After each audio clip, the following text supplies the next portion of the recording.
Captain Ji-Wan Lee stood on the bridge of her ship, the New Soul, watching the stars drift past the main view screen. She had been patrolling the outer rim for 3 months now, and nothing interesting had happened.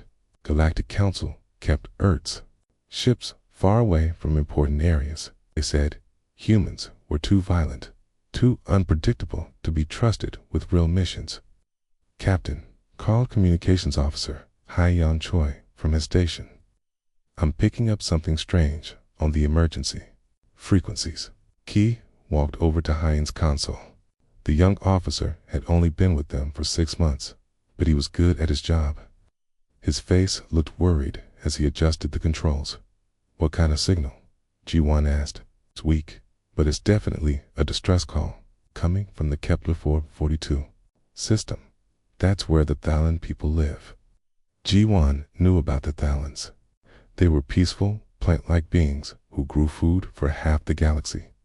They had never hurt anyone in their entire history. Their world was supposed to be one of the safest places in known space.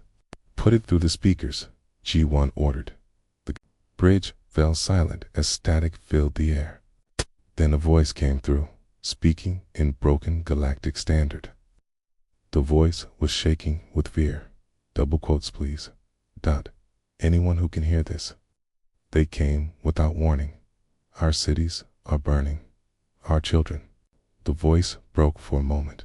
"We cannot fight them. Have no weapons. We know only how to grow and heal. The DEVOURERS. They show no mercy. They consume everything. Please, if anyone receives this message, help us."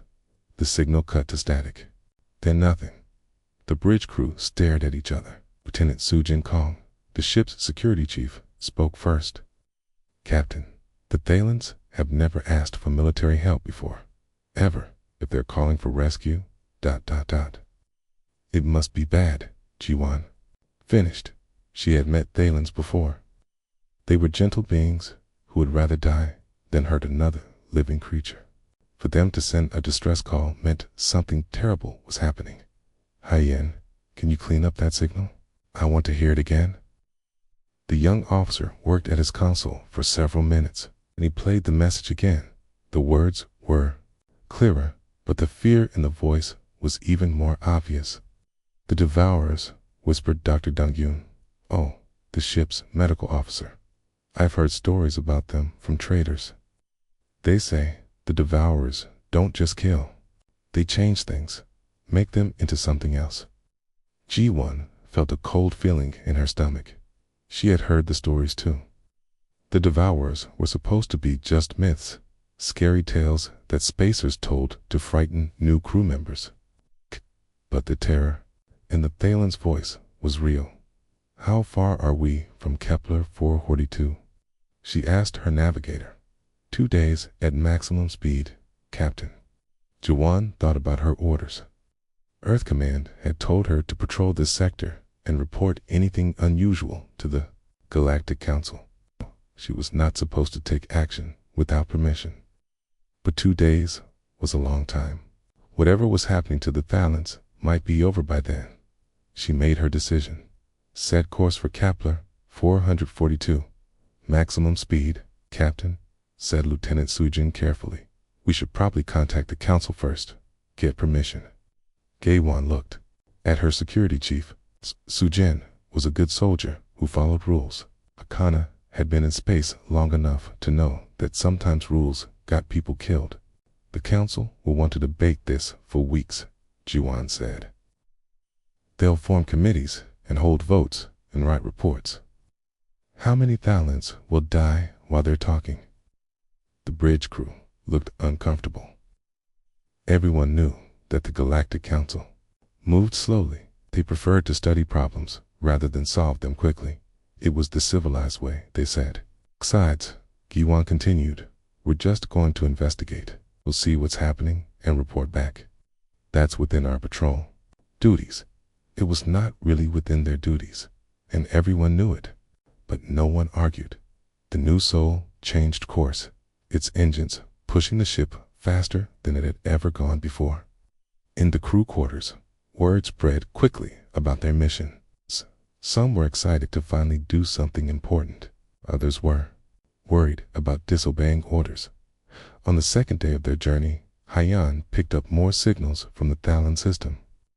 These were different. They were not asking for help anymore. They were screaming, "Captain, you need to hear this," Hyan said. His face was pale. The new signal was chaos. Multiple voices talking at once, some crying, some giving orders that made no sense. In the background, they could hear strange sounds that made everyone on the bridge feel sick. "The sky is falling," one voice said. "The ground is moving. Everything is changing." "No. Oh no. They got Mira. She's not Mira anymore. She's something else." Another voice cut in. "The evacuation ships are gone. They took them first, cut off our escape. We're trapped here with them." Then came a sound that would haunt Jiwan's dreams for years. It was like screaming, but not from any throat that should exist. It was the sound of something that had once been alive, but was now something else entirely. The signal ended suddenly. "How long until we reach the system?" Jiwan asked. 6 hours, Captain." Jiwan looked around the bridge at her crew. They were all young, all brave, all human. The galaxy saw humans as primitive warmongers who did not belong among civilized species. Maybe that was true. But right now, primitive warmongers might be exactly what the galaxy needed. "All hands, prepare for combat operations," she announced over the ship's communication system. "Load all weapons. Check all systems. We don't know what we're going to find, but we're going to be ready for it." As the new soul raced toward the Talon homeworld, Jiwan thought about the message they had heard. The Talons had asked for help, and no one else was coming. The council would debate and delay while an entire peaceful species died. But the council had forgotten something important about humans. When someone called for help, humans answered. It did not matter if it was dangerous, did not matter if it was against orders, did not matter if the rest of the galaxy thought they were too violent and stupid to understand civilized behavior. Sometimes civilization needed someone willing to be uncivilized. The stars ahead grew brighter as they approached the Thalen system. Whatever they found there would change everything. Quan just hoped they would not be too late to save someone. The new soul dropped out of faster-than-light travel at the edge of the Kepler 442 system. What Captain Jiwan Lee saw on her view screen made her stomach turn cold. The beautiful, blue-green planet that had once been the Thalen homeworld was now half covered in something dark and twisted. Black veins spread across continents like infection. Where there had once been forests and cities, now there were writhing masses of something that hurt to look at. "Dear God," whispered Dr. Dong Yuno from his medical station. "What have they done to that world?" Lieutenant Sujin Kang checked her weapons console. "Captain, I'm reading massive life signs on the planet's surface, but they're wrong somehow. Its patterns don't match any known species." Communications officer Hai Yan Choi looked up from his station with fear in his eyes. "Captain, I'm picking up signals from the planet. You need to hear this." The speakers crackled to life. What came through was not language anymore. It was screaming that sounded like it came from 1,000 throats at once. Mixed in with the screaming were sounds that made the crew cover their ears. It was like metal being torn apart, like glass breaking, like something wet being crushed. "Turn it off," Jiwan ordered. The bridge fell silent. Everyone stared at the view screen where the corrupted planet turned slowly in space. "There," said Navigator Minho Park, pointing at his scanner. "I'm detecting a small group of ships hiding behind the third moon. They look like Thalen evacuation pods." Quan felt hope for the first time since they had arrived. How many? Maybe 20 pods? Each one can hold about 50 people. That meant perhaps 1,000 Thalens had escaped. It was not many, but it was something. Set course for the moon, getting them out of here. As the new soul approached the moon, they could see the Thallin ships more clearly. The pods were small and simple, designed for growing plants, not for fighting or running away. They were clustered together like frightened animals. Captain Hyene called out, receiving a transmission from the lead pod. Put it through. A weak voice came over the speakers. It was speaking Thallin, but the ship's computer translated it into Galactic Standard. Unknown vessel, please identify yourself. We cannot trust anyone. They can look like us now. They can sound like us. Jiwan understood the fear in that voice. This is Captain Jiwan Lee of the Earth vessel, New Soul. We've received your distress call. We're here to help. There was a long pause. Then the voice spoke. Again, and now it was crying. Humans, you came. But the council said humans were not allowed in this sector. Council isn't here, Jiwan said simply. We are. The lead Thallin pod opened his docking bay, and a small shuttle flew across to the New Soul. When the airlock opened, 3 Thallins walked onto the human ship. Jiwan had seen Thallins before, but these were different. They moved like people who had seen too much horror. Their normally bright green skin was pale and gray. The leader of the group was named Keeper Bloom Minspring. He had been in charge of the planetary agriculture systems. Now he was the highest-ranking Thallin still alive. Captain Lee, Bloom Minspring said in broken Galactic Standard. Thank you for coming. We thought no one would answer. Tell me what happened, G1 said. Bloom-Inspring's large eyes filled with tears. They came 3 days ago. Ships like nothing we had ever seen. Black and twisted, like they were grown instead of built. They did not try to communicate. They just began. What? Changing everything? They released something into our atmosphere. Kind of virus, but not like any virus we knew. It changed our plants first. Made them grow in horrible ways. Then it changed our people. Dr. Dong Yun stepped forward. Changed them. How? The K became something else. Still alive, but not Thallin anymore. Not anything that should exist. They could still talk, but the words they said, they were not their words anymore. G1 felt sick. How many of your people were on the planet? 40 million, Bloom-Inspring whispered. We saved less than 1,000. The bridge crew stood in shocked silence. 40 million people had been killed or worse in just 3 days. The evacuation ships, Bloom-Inspring continued. We had hundreds of them ready to launch. But they took control of them somehow. Turned them against us. Used them to hunt down anyone trying to escape. Lieutenant Su Jin Kong spoke up. Are these devourers? Where did they come from? Bloom-Inspring looked at her with eyes full of terror. We do not know. But they are not finished. Before we escaped, we intercepted their communications. They are moving to other worlds. 17 colonies have already fallen silent. Intelligence analyst Yoon Ji-nam had been quietly working at her station. Now she looked up with alarm. Captain, I've been checking the galactic communication networks. Keeper Bloom-Inspring is right. 17 colonies have stopped transmitting in the past month, all in this sector.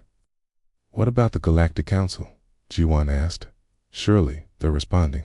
Bloom-Inspring made a sound that might have been bitter laughter.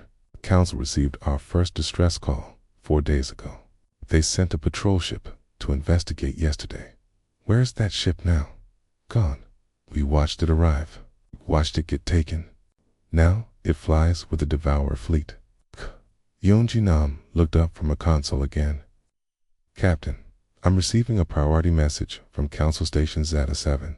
They want to speak with you immediately. Ji-wan nodded. Put them through. The view screen changed to show a council chamber where representatives from a dozen species sat around a curved table.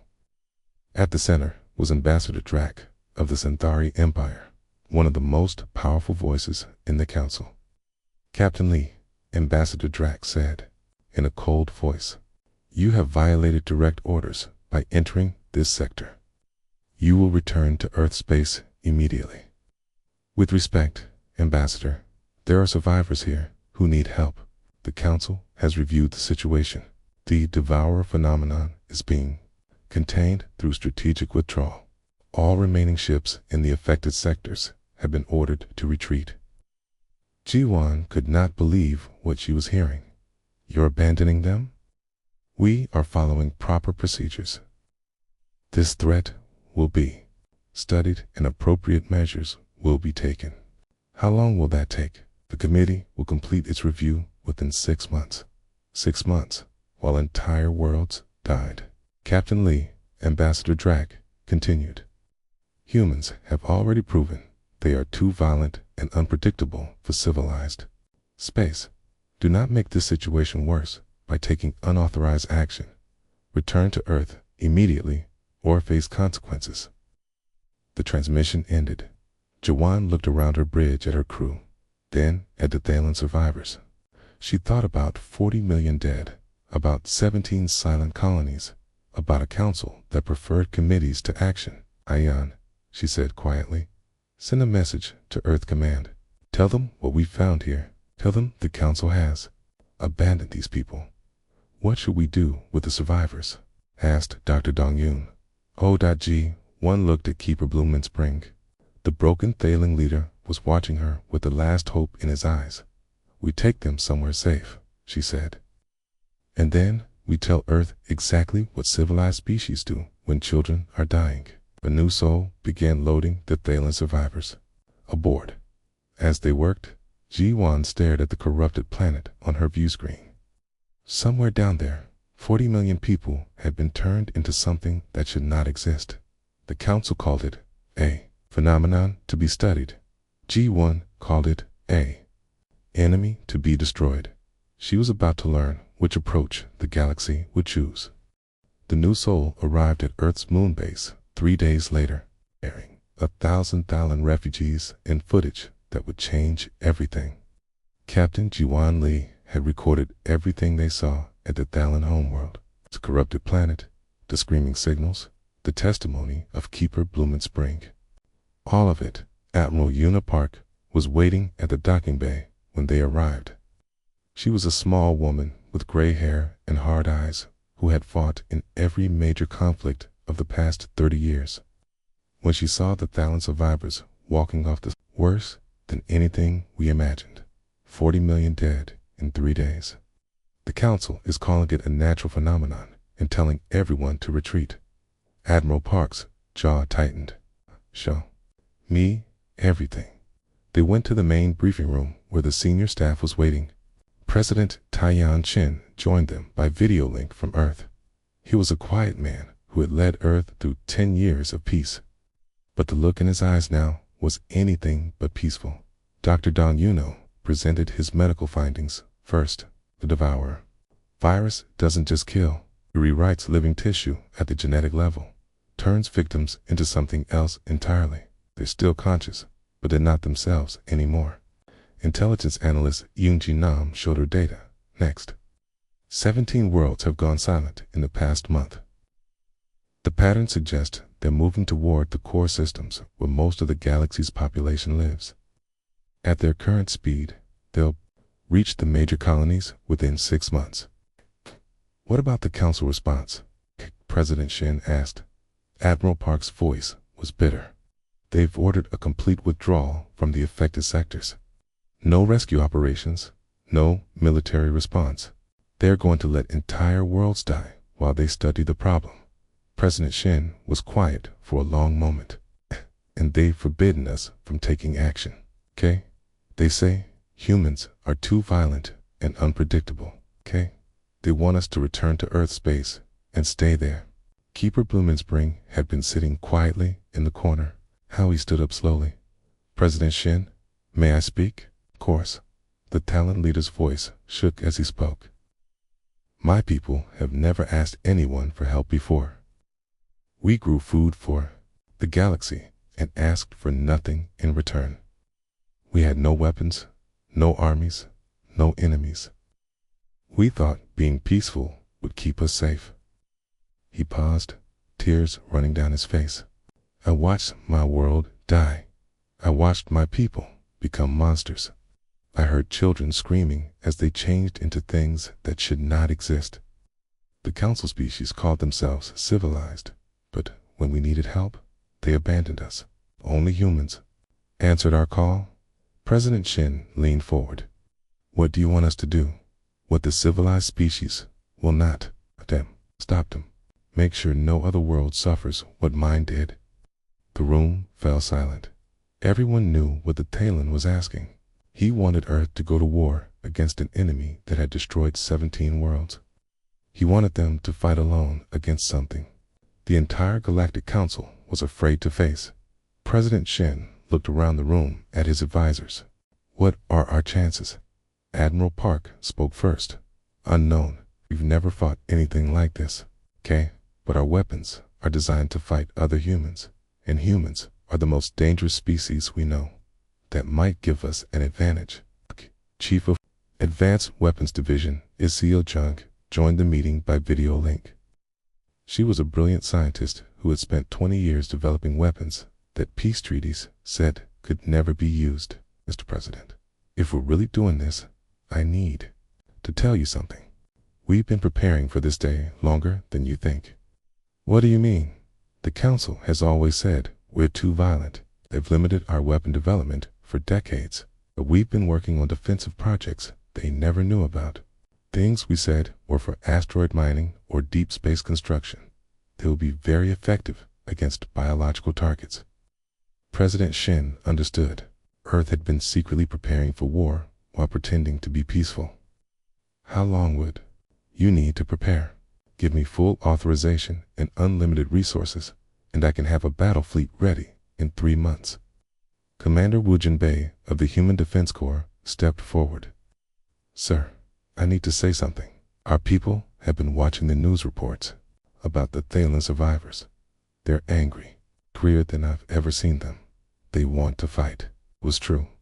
Humans had watched the testimony of survivors, seen the corrupted planet, heard the screaming signals. The reaction was unlike. Now, Head of Industrial Coordination spoke from her office in Seoul. Mr. President, I've been in contact with every major corporation on Earth. They're all asking the same question. What do you need us to build? Every factory, every shipyard, every resource extraction facility is ready to convert to military production. President Shin looked at the faces on his screens, at the advisors in the room, at the Thalen survivors watching from the corner. He thought about 40 million dead, about 17 silent worlds, about a galaxy that called his species too violent while children died alone in the dark. He made his decision. Ladies and gentlemen, as of this moment, Earth is in a state of total war mobilization. Every resource, every factory, every shipyard is now dedicated to one purpose: building the largest military force this galaxy has ever seen. The room erupted in activity as people began making calls and sending messages. Admiral Park was already pulling up fleet deployment plans. Seo Jung was authorizing weapons projects that had been theoretical for decades. Suyang Kim was converting Earth's entire industrial capacity to military production. President Shin stood up and walked to the window that looked out at Earth. The blue and white planet looked peaceful from here. But he knew that was about to change. In factories and shipyards across the world, humanity was awakening something it had kept sleeping for too long. What about the Council? Admiral Park asked. They'll try to stop us. President Shin turned back to the room. The Council had their chance to do the right thing. They chose to abandon innocent people rather than fight for them. Now they'll learn something about humans they should have remembered from our history. What's that, sir? When we decide something needs to die, we don't stop until it's dead. He activated the global communication system that would broadcast his message to every human on Earth and in the colonies. "Know my fellow humans," he began. For decades, the galaxy has called us violent and primitive. They have told us we are not civilized enough to join their peaceful society. Today, We learned what their civilization is worth. When children cried for help, when 40 million people died screaming, when 17 worlds fell to an enemy that turns the living into monsters, the civilized species chose to retreat and study the problem. His voice grew harder. But we are not civilized. We are the descendants of those who crawled out of caves by killing every predator that threatened our young. We are the species that looked at a world full of dangers and decided to conquer it instead of hiding from it. We are humans, and we do not abandon children to monsters. The message went out across Earth and to every human colony. Within hours, recruitment centers were flooded with volunteers. Factories began retooling for weapons production. Shipyards started laying the keels for warships designed to kill things the galaxy had never seen before. The Council would call it madness. They would say humans were proving their violent nature. They would demand that Earth stop its military buildup. But 40 million Thelans were dead. And 17 worlds had fallen silent. And somewhere in the dark between the stars, an enemy was moving toward the heart of civilization.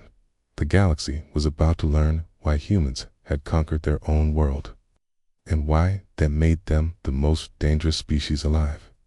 3 months after Earth's declaration of war, Terra Armada launched from Luna Base. Admiral Una Park stood on the bridge of her flagship, Tayanch, watching 10,000 human warships form up in battle formation. Cabe was the largest fleet ever assembled by any single species in galactic history. The Galactic Council had tried everything to stop them. They had sent diplomatic protests, threatened economic sanctions, even positioned their own fleets to block human ships. Earth's response had been simple: move or be moved. The Council fleets had moved. Admiral Communications Officer Hannah Lamb reported, "We're receiving a transmission from Council Station Alpha. Ambassador Drag wants to speak with you. Put him through." The view screen showed the familiar, cold face of the Zenthari ambassador. "Admiral Park, this is madness. You cannot take unauthorized military action in galactic space. The Council forbids it." "Counselor," Admiral Park replied calmly, "the Council had 3 months to act. You chose committees over action. We choose action over committees. You will be held responsible for any damage caused by human aggression." Admiral Park's voice turned ice cold. "Good. We want to be held responsible. When this is over, when the Devourers are dead, and when the galaxy is safe again, we want everyone to know exactly who did it." She cut the transmission. The Terra Armada's first target was Proxima Centauri b, a mining colony with 40 million residents. The Devourers had been attacking it for 2 days. The Council fleet had already retreated, leaving the colonists to die alone. Captain Jiho-san commanded the dreadnought Engine's Fury, the most powerful warship ever built by human hands. His ship alone carried enough firepower to level a continent. He had 1,500 ships like it in his battle group. "Captain," his weapons officer reported, "we're entering the Proxima system now." "Okay." I'm reading massive Devourer presence on the colony world. Through the view screen, they could see the horror below. The planet's surface was covered with the same black corruption they had seen at the Thalen homeworld, but this time there were still pockets of resistance. Cities that had not yet fallen were sending up desperate signals for help. "Sir," the communications officer called out, "we're receiving a message from the planet's surface. It's the colony governor." A woman's voice came over the speakers, shaking with exhaustion and fear. "It's unknown ships. This is Governor Chen of Proxima Colony. We've been fighting for 2 days. We can't hold much longer. The Council fleet left us yesterday. Are you here to evacuate us?" Captain Jiho responded, "Governor, this is Captain Jiho, son of the Earth Navy. We're not here to evacuate you. We're here to save you." There was a long pause. Then the governor's voice came back, and now it was filled with hope. "Earth Navy, you came to fight them. We came to kill every last one of them. What happened next would be talked about in military academies for the next 1,000 years. The human fleet didn't just attack the Devourers. They unleashed a level of violence that shocked even their own allies. Wing Commander Nari Yun led the first fighter attack. Her squadron had developed a new tactic during training. They called it riding the bomb. Human pilots would manually guide nuclear warheads into Devourer ships, staying with the weapons until the last possible second to ensure accuracy. Red Squadron, this is Wing Leader, Nari announced over the radio. Remember, these things killed 40 million Thalans, tearing children into monsters. Show them what happens when you threaten human children. The fighters screamed down toward the Devourer fleet.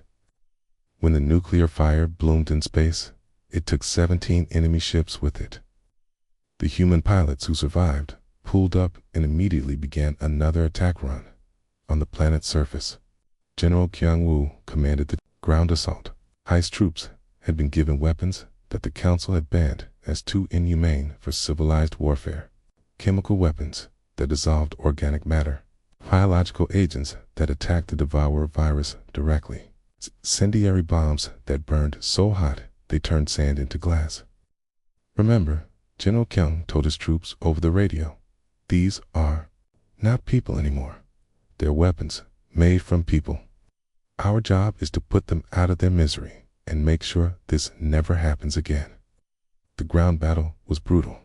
Human soldiers advanced through corrupted cities, using flamethrowers and chemical weapons to cleanse every inch of infected territory. When they found colonists who had been partially changed by the Devourer virus, human medics worked frantically to reverse the process. Dr. Dong Yuno had spent the past 3 months developing treatments for Devourer infection. His medical teams followed right behind the combat troops, saving everyone who could still be saved. Special Operations Commander Hannah Lim led the most dangerous mission of all. Her teams were tasked with hunting down the Devourer command creatures, the original aliens who controlled the infected masses. These things are smart, she told her soldiers. They've been planning this for years, maybe decades. They know how to fight Council species, but they don't know how to fight us. Her teams used tactics that no Council species would ever consider. They poisoned water supplies with agents that only affected Devourer biology.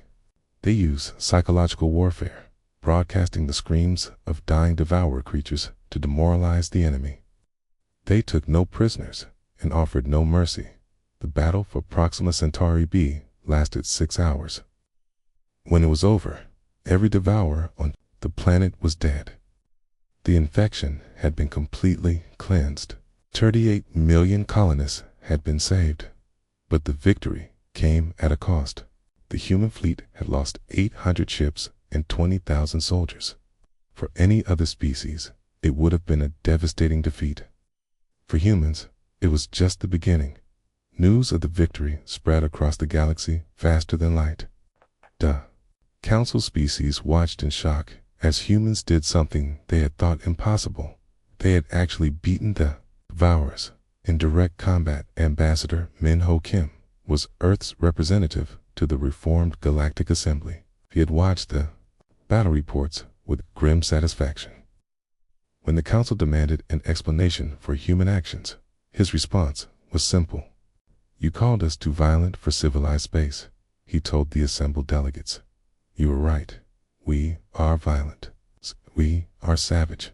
We are everything you say we are. But we are also the only ones in this galaxy willing to fight for your children when you won't. The Centauri ambassador stood up angrily. This aggression cannot be tolerated. Humans must be contained before they destroy everything. Min-Ho looked at him with cold eyes. Ambassador, 6 hours ago, there were 40 million people on Proxima Centauri be waiting to die. Now there are 38 million people alive and free because humans were willing to be the monsters you said we were. If that's what evil looks like, then I'm proud to be evil. Admiral Park's voice came over the communication system, broadcasting to the entire assembly. This is Admiral Una Park of the Terra Armada. We have just received word that the Devourers are moving toward the Kepler 438 system. 8 billion people live there. The Council fleet in that sector has already begun to retreat. She paused, letting that sink in. We are proceeding to Kepler 438 immediately. Any Council ship that attempts to interfere with our operations will be fired upon. Any species that wishes to help is welcome to join us. Any species that chooses to abandon 8 billion people to monsters can explain that choice to their own children. The transmission ended. Across the galaxy, the message was clear. Humanity had drawn a line in space. On one side were those who would fight to protect the innocent. On the other side were those who would watch children die rather than risk their own comfort. The Terra Armada set course for Kepler 438, where 8 billion people waited for someone to save them. Behind them, they left a cleansed world and a galaxy that was beginning to understand what humans really were. They were not the most advanced species. They were not the most intelligent. They were not the most civilized. But when someone cried for help, they were the ones who answered. 6 months after the first Thalen distress call, the Terra Armada reached the edge of the Andromeda sector. Here, in the dark space between dying stars, lay the source of the galaxy's nightmare. The Devourer home cluster stretched across 12 star systems, where once living worlds had been twisted into breeding grounds for horror. Admiral Unipark stood on the bridge of her flagship, surrounded by the largest military force in galactic history. 20,000 human warships filled the space around her. Behind them came the supply ships, the mobile factories, the planet-killer weapons that Engineer Marae Choi had spent months designing. Admiral, Communications Officer Yejin Park reported, "We're receiving a transmission from the Devourer cluster. They want to talk." Admiral Park almost smiled. After consuming 23 worlds and killing over 100 million people, now they wanted to talk. Put it through. The view screen filled with an image that made several crew members step back. In horror, the thing speaking had once been humanoid, but the Devourer virus had changed it into something else. Its face was a mass of writhing tendrils. Its voice came from throats that should not exist. "This human fleet," it said in perfect galactic standard, "you have fought well, but you cannot win here. This is our domain now. We offer you terms. Withdraw, and we will spare your worlds for another generation."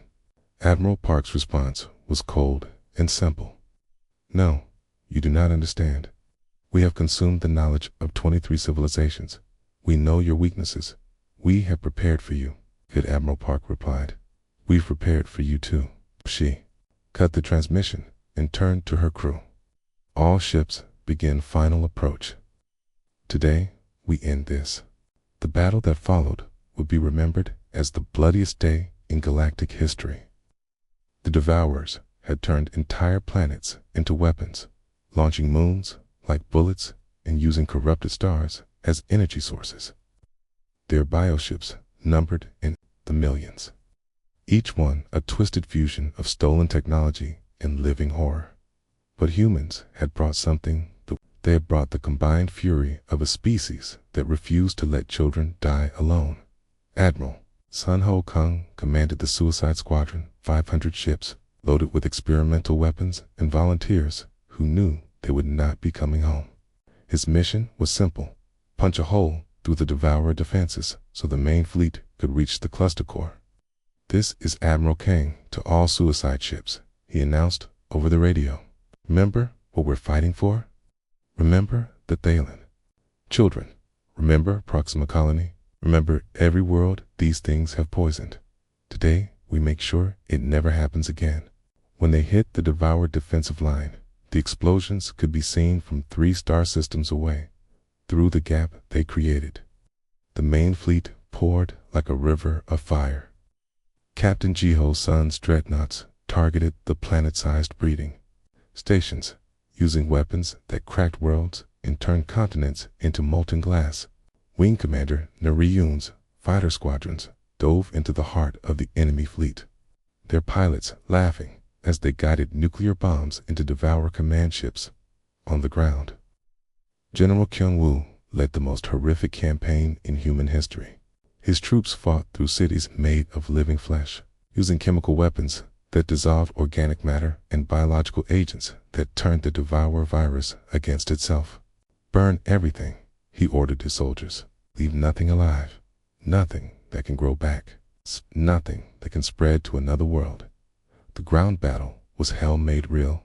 Human soldiers advanced through landscapes that defied description, fighting enemies that had once been people from a dozen different species. But they did not hesitate, did not show mercy, did not stop until every last trace of corruption was destroyed. Special Operations Commander Hannah Lim had the most important mission of all. Deep in the cluster core was the original Devour hive, mined the source intelligence that controlled the entire infection. Her job was to find it and kill it. Team leaders, this is Commander Lim, she announced as her ships penetrated the inner defenses. We've come 30,000 light years to have this conversation. Let's make it count. Her commandos fought their way through bioships that bled when cut and screamed when burned. They used weapons that no civilized species would ever touch. Viral bombs, genetic weapons, devices that caused living tissue to consume itself. The final battle took place on a world that had once been the Devour homeworld. Now, it was a nightmare of twisted flesh and impossible structures. A place where the laws of physics bent around pure malevolence. Soldier Yemin Lee was the one who found the hive mind. It was a creature the size of a mountain, made from the merged consciousness of 1 billion infected beings. When it spoke, it used the voices of every person it had ever consumed. Human, it said, with the voice of a Thaylen child, you cannot kill us. We are eternal. We are inevitable. We will find your worlds eventually. Yemin looked at the monster that had murdered entire civilizations. He thought about Keeper Blumenspring and the 1,000 Thaylen survivors. He thought about the 40 million dead on the Thaylen homeworld. That engineer Mireille Choi had designed to destroy matter at the subatomic level. But not today. The explosion that followed erased the Devourer homeworld from existence. The shockwave spread through the cluster, destroying every infected planet, every corrupted ship, every trace of the virus that had threatened the galaxy. When the light faded, 12 star systems were empty of life. The Devourer threat was not just defeated, it was completely eradicated from the universe. Communications. Officer Yejin Park sent the final message from the Terra Armada to every world in the galaxy. Her voice was tired, but proud as she spoke. This is the Terra Armada to all civilized worlds. The Devourer threat has been eliminated. Pete, the Devourer threat has been eliminated. The galaxy is safe. She paused, then continued. 6 months ago, a peaceful people called for help, and the civilized species of this galaxy chose to abandon them. Today, humanity chose to answer that call. We lost 50,000 ships and 2 million soldiers to end this threat. We did it. Not for glory, not for territory, not for power. We did it because someone had to. Her voice grew harder. You called us unfit for civilized space. You were right. We're the species that crawled out of caves by killing every predator that threatened our young. We are the descendants of those who looked at gods and decided to kill them. We are humanity, and we do not let children die alone in the dark. The message ended. Across the galaxy, 1 billion worlds fell silent as a reality sank in. The barbaric humans that the council had dismissed as too violent for civilized society had just saved every living being in the galaxy. On Earth, President Taeyeon Shin addressed his people one final time. My fellow humans, we have kept our promise. The monsters are dead. The galaxy is safe. We paid the price in blood and fire, as we always do. But tonight, Children across 1,000 worlds will sleep safely because humans were willing to be monsters, to kill monsters. The Galactic Council dissolved within a year. In its place rose the Galactic Assembly, with humanity holding a permanent seat and veto power over military decisions. The new charter contained a simple principle. When someone calls for help, someone answers. The Talon survivors were given a new homeworld under human protection. Keeper Bloomingspring lived to see his grandchildren grow up free from fear, knowing that somewhere in the galaxy, humans stood watch, and in the empty space where the Devourer cluster had once spread its corruption, a memorial was built. On it were carved the names of every being who had died in the war, human and alien alike. At the bottom was a simple message in every galactic language. They asked for help. We answered. The galaxy learned that day that sometimes the most dangerous thing in the universe is not a cosmic horror or an ancient evil. Sometimes it is a species that refuses to let innocents suffer, no matter what the cost. Humanity had unleashed hell to save heaven, and they would do it again.